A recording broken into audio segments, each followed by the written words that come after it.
तो चलिए अब कुछ और अहम खबरें देख लेते हैं विस्तार से। मुंबई ड्रग्स कांड में आर्यन को बेल मिल गई, लेकिन सियासी खेल थमा नहीं है। थोड़ी देर पहले मंत्री नवाब मलिक फाइल थामे पूर्व सीएम फडणवीस और उनकी पत्नी के खिलाफ आरोपों की नई खेप जारी कर गए। मलिक ने कहा ड्रग्स पेडलर से पूर्व सीएम के रिश्ते हैं और वो उनकी पत्नी के वीडियो का फाइनेंसर है।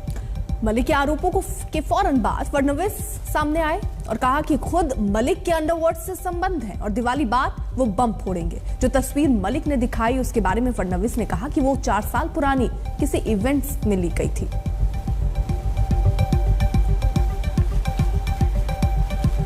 तो कुल मिलाकर अब वार और पलटवार का सिलसिला शुरू हो चुका है, जहां एक तरफ देखिए नवाब मलिक पहली बार नहीं है, कई बार प्रेस कॉन्फ्रेंस कर चुके हैं। हर दूसरे तीसरे दिन वो प्रेस कॉन्फ्रेंस कर रहे हैं और कई बड़े खुलासे वो कर रहे हैं। वहीं जब आज वो प्रेस कॉन्फ्रेंस करने पहुंचे तो सीधे निशाने पर देवेंद्र फडणवीस थे और उसके बाद देवेंद्र फडणवीस ने भी पलटवार का।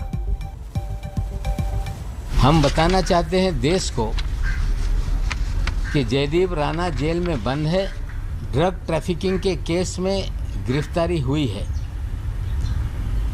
लेकिन उनके रिश्ते महाराष्ट्र के पूर्व मुख्यमंत्री श्री देवेंद्र फडणवीस जी से भी हैं। ये कह देना कि सार्वजनिक जीवन में कौन किसके साथ तस्वीरें खींच लेता है हमें पता नहीं। तस्वीर तो ऐसी है कि एक दूसरे को तुम शैतान हो इस तरह की तस्वीर है। देवेंद्र जी के जयदीप राणा के रिश्ते बहुत घनिष्ठ थे। रिवर मार्च ये जो संगठन मुंबई में काम करती है, इस संगठन ने जो रिवर एंथम तैयार किया, उस रिवर एंथम के लिए जो टीम हमारे पास आई थी, उस टीम के क्रिएटिव टीम का एक हायर्ड आदमी, जिसने पूरी टीम ने हमारे साथ उस समय फोटो खिंचवाए और उस व्यक्ति को 4 साल बाद आज एनसीबी ने अरेस्ट किया। ये 4 साल पहले का फोटो है। जो देवेंद्र जी का वजह है वो लगातार एनसीबी ऑफिस में बैठता है। पूरा ड्रग का खेल कहीं ना कहीं देवेंद्र जी के आशीर्वाद से महाराष्ट्र में चल रहा था, ये स्पष्ट है।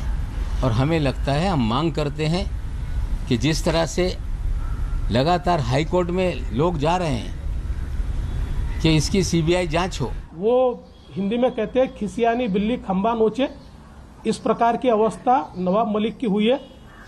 लेकिन मैं इतना ही कहना चाहता हूं, अब उन्होंने एक फुलझड़ी जलाई है तो बम तो फूटेगा और दिवाली के बाद फूटेगा, और दिवाली के बाद नवाब मलिक इनके अंडरवर्ल्ड के साथ क्या संबंध है, इसके सबूत मैं आपको भी दूंगा और राष्ट्रवादी कांग्रेस पार्टी के जो अध्यक्ष है श्री शरद पवार जी, इनको भी मैं वो सबूत दूंगा। समीर दाऊद वानखेड़े जो पिछले 14 साल में इस शहर में लगातार अलग अलग विभाग में काम करता है,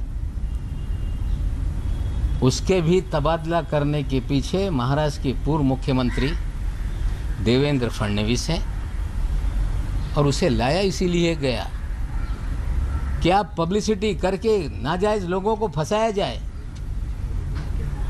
और ड्रग का खेल इस मुंबई और गोवा में चलता रहे, इसलिए समीर वानखेड़े को लाया गया। नवाब मलिक इन्होंने जो आरोप लगाए हैं, ये आरोप हास्यास्पद इस प्रकार के आरोप है। इसका कारण मैं इतना ही कहना चाहता हूं कि यहां पर कि जिस प्रकार से हवा में तीर चलाने का काम वो कर रहे हैं, मैं वापस कहता हूं खिसियानी बिल्ली खंबा नोचे। और एक बात मैं नवाब मलिक को कह देना चाहता हूं, मैं कांच के घर में नहीं रहता।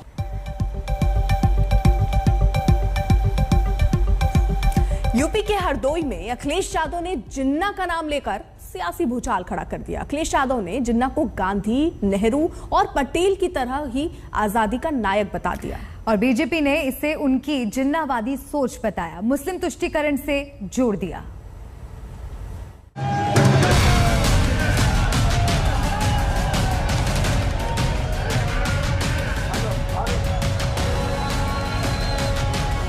धुएं में उड़ाने वाले लोगों को धुएं में उड़ा देना है। सरदार पटेल जी, राष्ट्रपिता महात्मा गांधी, जवाहरलाल नेहरू, जिन्ना एक ही संस्था में पढ़ करके बैरिस्टर बन करके आए। यूपी में चुनावी सरगर्मी बढ़ चुकी है और इसी बीच अखिलेश यादव के इस बयान से जिन्ना की एंट्री हो गई है। चुनावी सियासत में जिन्ना का जिन जाग उठा है। गांधी, नेहरू और पटेल के साथ जिन्ना की बराबरी कर अखिलेश यादव ने ताक में बैठी बीजेपी को बड़ा हथियार थमा दिया। सरदार पटेल जी, राष्ट्रपिता महात्मा गांधी, जवाहरलाल नेहरू, जिन्ना एक ही संस्था में पढ़ करके बैरिस्टर बन करके आए थे। अखिलेश सरकार वल्लभ भाई पटेल के 146वीं जयंती के मौके पर हरदोई जिले के माधोगंज कस्बे में समाजवादी विजय रथ यात्रा लेकर पहुंचे थे।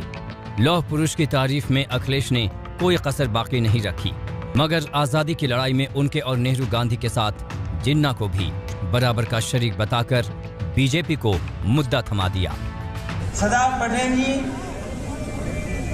राष्ट्रपिता महात्मा गांधी, जवाहरलाल नेहरू, जिन्ना एक ही संस्था में पढ़ करके बैरिस्टर बन करके आए थे। एक ही जगह पर पढ़ाई लिखाई की उन्होंने, वो बैरिस्टर बने, उन्होंने आजादी दिलाई।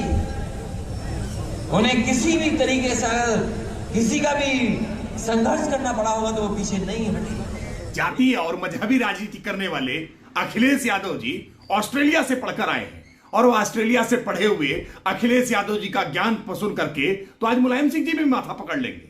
ये किस प्रकार की मानसिकता है? देश में इस प्रकार की मानसिकता स्वीकार नहीं की जाएगी। ये सच स्वीकार करना होगा कि मोहम्मद अली जिन्ना इस देश के बंटवारे के लिए खलनायक माना जाता है। बीजेपी ने अखिलेश यादव को उनके ज्ञान और मुस्लिम वोट के अरमान दोनों पर घेरा है। बस यही फर्क है भारतीय जनता पार्टी में और समाजवादी पार्टी में, क्योंकि समाजवादी पार्टी के मुखिया ने, जिसने देश के टुकड़े किए हों विभाजनकारी जिन्ना को, और राष्ट्रपिता महात्मा गांधी, लौह पुरुष सरदार वल्लभ भाई पटेल और नेहरू जी से मिला दिया। उनकी विचारधारा से मिलाकर वो उन्होंने ये बता दिया कि अभी देश के अंदर ऐसी विचारधारा के लोग हैं जो भारत के टुकड़े करने वाले लोगों के साथ खड़े दिखाई देते हैं। ये समाजवादी नहीं है, ये जिन्नावादी सोच है और इस सोच से पूरे देश के लोगों को बचना होगा और उन्हें पूरे देश से माफी मांगना चाहिए कि देश के महापुरुषों का अपमान किया है। इशारा साफ है कि जिन्ना पर शुरू हुआ नया विवाद जल्दी थमने वाला नहीं है। भले ही अखिलेश यादव ने हरदोई में योगी सरकार को घेरने के लिए कितने ही मुद्दे क्यों नहीं उठाए। अखिलेश ने किसानों की बात की, कहा कानून व्यवस्था पूरी तरह ध्वस्त है। फैजाबाद में महिला बैंक पीओ सुसाइड केस का जिक्र किया, जिसमें एक आईपीएस अधिकारी का भी नाम है। गोरखपुर में पुलिस रेड में कारोबारी की हत्या पर भी सरकार को घेरा। वहीं अयोध्या को लेकर जहां बीजेपी उन्हें घेर रही है, तो वहीं अखिलेश यादव ने अपने कार्यकाल में सीएम आवास में बनाए गए मंदिर की याद दिलाई। आपने दोबारा 2/3 बहुमत दिया, मोदी जी ने राम जन्मभूमि का शिलान्यास कर दिया। देखते देखते आसमान को छूने वाला राम लल्ला का मंदिर हम वही बनाएंगे।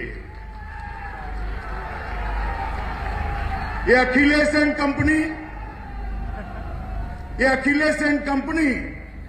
2014, 17 और 19 में हमें ताने लगाती थी, मंदिर वही बनाएंगे, तिथि कभी नहीं बताएंगे।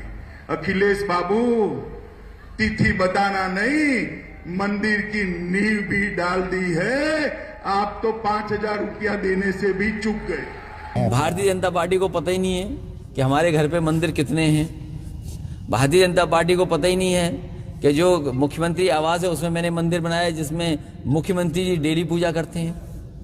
जिस मंदिर को समाजवादी सरकार और मैंने बनवाया मुख्यमंत्री आवास में, उसमें मुख्यमंत्री जी डेली पूजा करते हैं। ये बीजेपी को पता ही नहीं है। मगर इस सब के बीच जिन्ना का विवाद तेज होने के आसार हैं। यूपी में जिन्ना को लेकर विवाद पहली बार नहीं हुआ है। अलीगढ़ मुस्लिम यूनिवर्सिटी में मोहम्मद अली जिन्ना की तस्वीर पर विवाद को लेकर उत्तर प्रदेश के मुख्यमंत्री योगी आदित्यनाथ ने कड़ा बयान दिया था। मुख्यमंत्री योगी आदित्यनाथ ने भी कहा कि जिन्ना का महिमा मंडन बर्दाश्त नहीं किया जाएगा। वहीं उप मुख्यमंत्री केशव प्रसाद मौर्य ने जिन्ना को देश का दुश्मन बताया था और कहा था कि देश के दुश्मन के लिए किसी के दिल में जगह नहीं। यूपी चुनाव में मुद्दों की कमी नहीं, मगर सरदार पटेल की जयंती पर अखिलेश यादव के जिन्ना राग ने विरोधियों को मुद्दों से भटक कर एक नया एजेंडा खड़ा करने का मौका दे दिया है। प्रशांत पाठक और सत्यम मिश्रा के साथ आज तक ब्यूरो।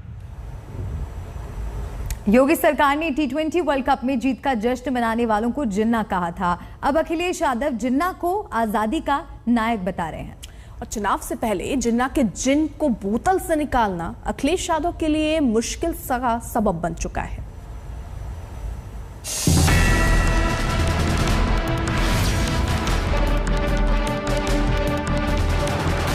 महात्मा गांधी, जवाहरलाल नेहरू, जिन्ना एक ही संस्था में पढ़ करके बैरिस्टर बन करके आए थे।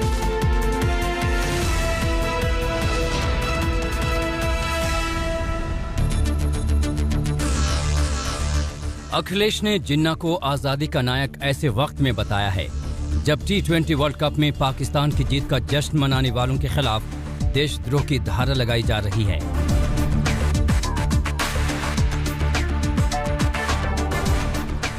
पंचायत आज तक के कार्यक्रम में सीएम योगी ने पाकिस्तान का नाम लिए बगैर साफ कर दिया कि किसी देश के समर्थन में नारेबाजी बर्दाश्त नहीं की जाएगी।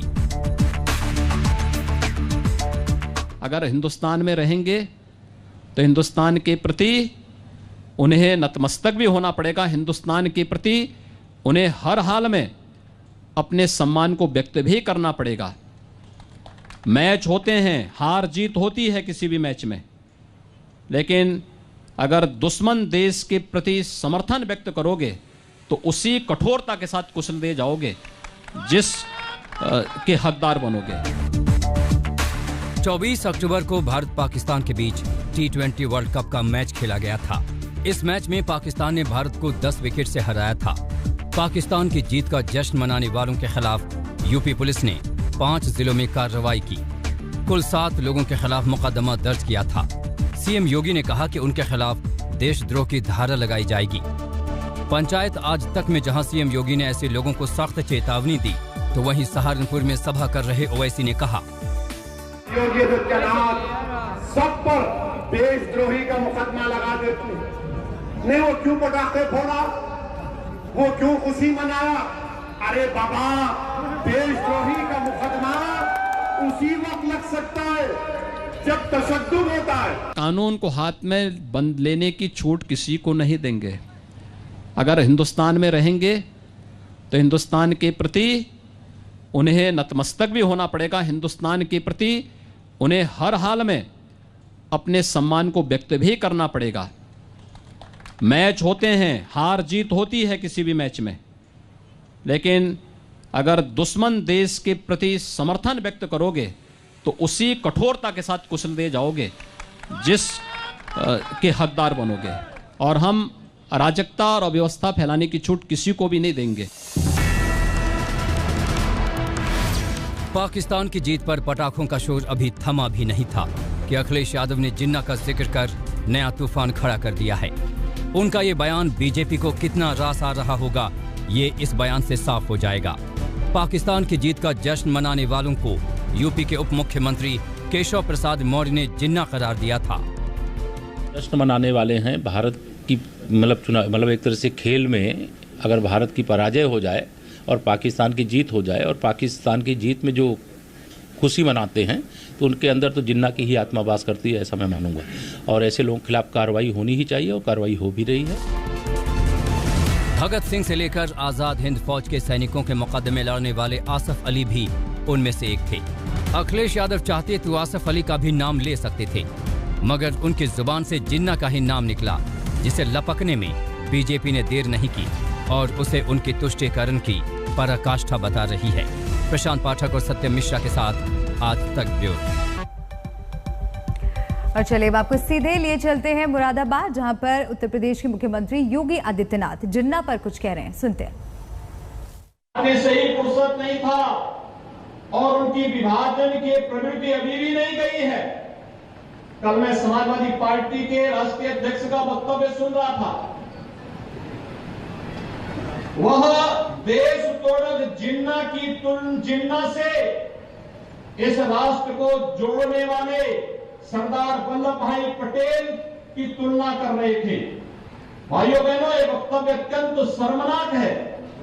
सरदार वल्लभ भाई पटेल भारत की एकता और अखंडता के आधार हैं, उसके शिल्पी हैं और वर्तमान में प्रधानमंत्री मोदी जी के नेतृत्व में एक भारत श्रेष्ठ भारत की परिकल्पना को साकार करने का कार्य किया जा रहा है, लेकिन आजाद भारत को एक भारत के रूप में रखने, अखंड भारत के रूप में वर्तमान भारत को रखने का श्रेय विभाजन की उनकी प्रवृत्ति हमेशा रही है। वे चाहते ही नहीं थे किसी गरीब को मकान मिले, किसी गरीब को शौचालय मिले, किसी गरीब को रसोई गैस का कनेक्शन मिले, किसी गरीब को बिजली का कनेक्शन मिले, किसी गरीब को 5 लाख रुपए की सहायता स्वास्थ्य के लिए बीमा कवर मिले। और भाइयों बहनों, आपने देखा होगा कोरोना कालखंड के दौरान ये सभी नेता कोरोना के दौरान सपा हो, कांग्रेस हो, बसपा हो, ये सभी लोग कोरोना के दौरान होम आइसोलेशन में थे, घर से बाहर नहीं निकले थे। गरीब जनता के पास जाने की बात तो दूर। तो योगी आदित्यनाथ को आप सुन रहे हैं, जो बाकायदा जो अखिलेश यादव ने अपना बयान दिया उसके बाद वो कह रहे हैं कि विभाजनकारी मानसिकता एक बार फिर अब सामने आई है और सीधे निशाने पर योगी आदित्यनाथ ने अखिलेश यादव को लिया कि तालिबानी मानसिकता जनता स्वीकार्य नहीं करेगी आने वाले चुनावों में और इसे सिरे से नकार दिया जाएगा। अखिलेश को देश की जनता से माफी भी मांगनी चाहिए, ये बात योगी आदित्यनाथ ने कही। यहां वक्त एक ब्रेक का है, जल्द लौट रहे हैं, देखते रहिए आज तक।